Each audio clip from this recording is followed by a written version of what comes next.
Seguimos en contralínea investigando todo el tema de corrupción en los reclusorios, estos 8 contratos que usted también ha revelado aquí en la conferencia. Hemos encontrado ya más información en torno a cómo se dieron estos negocios, que el presidente Felipe Calderón directamente aprobó que se dieran estos contratos a 6 empresas que eran cómplices en su gobierno, y estas empresas, entre las que están Tradeco, GIA, Arendal,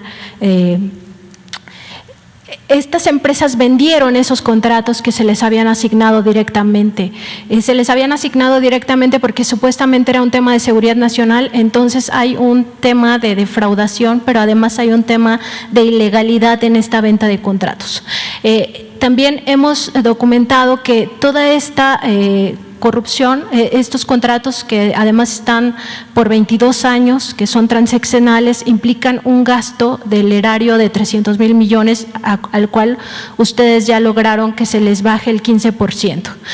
Sin embargo, presidente, pues son más de 200,000 millones de pesos los implicados en este gran fraude. Me parece que es uno de los fraudes más grandes que ha habido en la historia de México. La Fiscalía General de la República ya tiene abiertas indagatorias. Nosotros tuvimos acceso a estos documentos, donde se observa que entre los funcionarios que están investigando pues está el propio Felipe Calderón, el exsecretario de Seguridad Genaro García Luna, también el exsecretario de Hacienda Ernesto Cordero, entre otros, y las propias empresas. La pregunta, presidente, es si no debería ya la Fiscalía General de la República citar al presidente, al expresidente Calderón, para que explique por qué permitió este gran fraude a la nación, y si el gobierno de México está colaborando en esas indagatorias de la Fiscalía General de la República, pues para que se documente este gran fraude a la nación que implica más de 200,000 millones de pesos.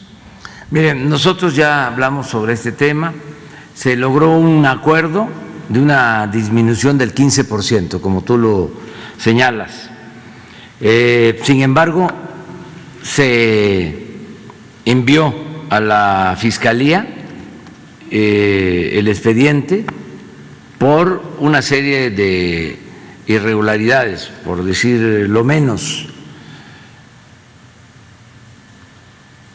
Baste señalar que no hubo licitaciones, fueron asignaciones directas. Estamos hablando de miles de millones de pesos. Por eso se envió. Va a ser la Fiscalía la que va a resolver. Pero quiero aclarar algo.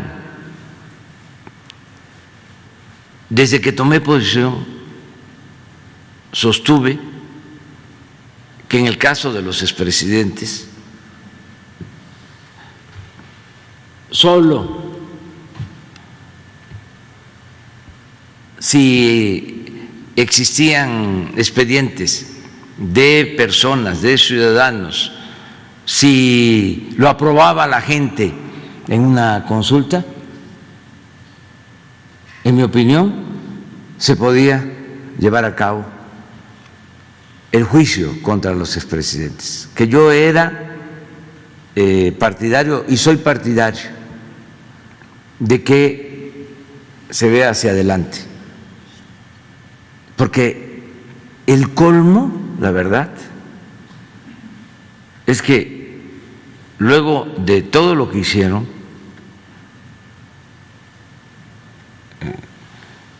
en el periodo neoliberal, que es el periodo de más saqueo, de más robo que se haya registrado en la historia de México. Desde que llegaron los españoles empezó el saqueo. Bueno, con el tesoro de Moctezuma, está aprobado que se lo robaron y se lo repartieron, y le tocó más a los jefes de la invasión. Y luego 300 años de saqueo. Pero todo lo que se llevaron de oro y de plata a Europa, en en 3 siglos es el equivalente a lo que se extrae de oro y plata en la actualidad. En 3 años.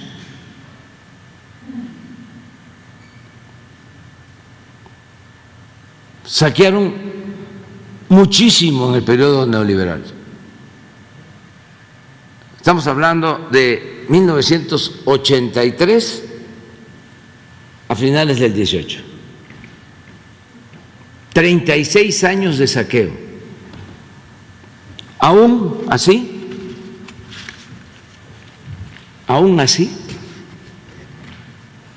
yo considero que no debemos convertirlos en víctimas, porque es el colmo.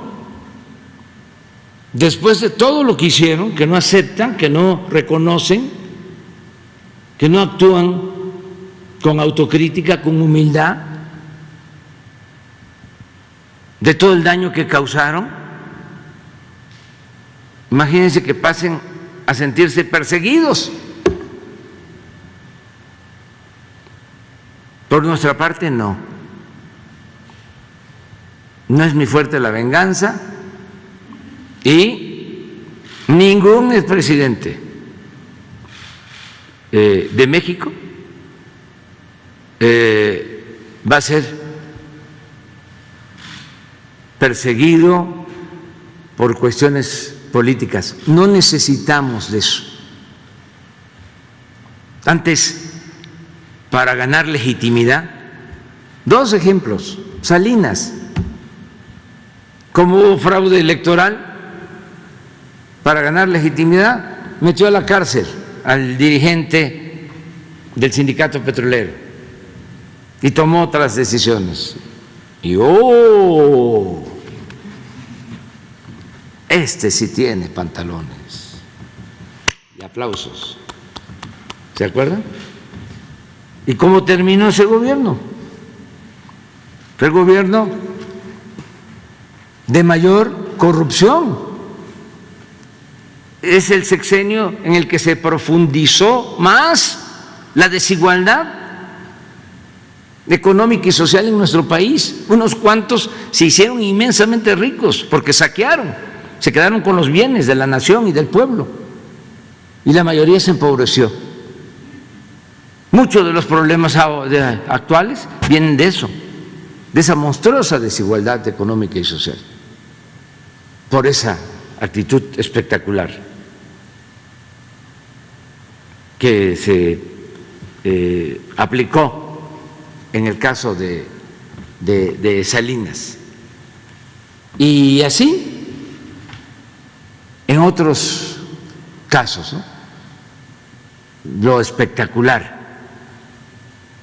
Vamos a detener al Chapo al mismo tiempo que tenían acuerdos, como está demostrado, para que también aplausos. No,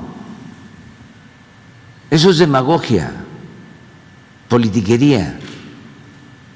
Nosotros vamos a pensar hacia adelante en la transformación de México. Y ya me voy porque me están esperando. Gracias. Nos vemos el lunes.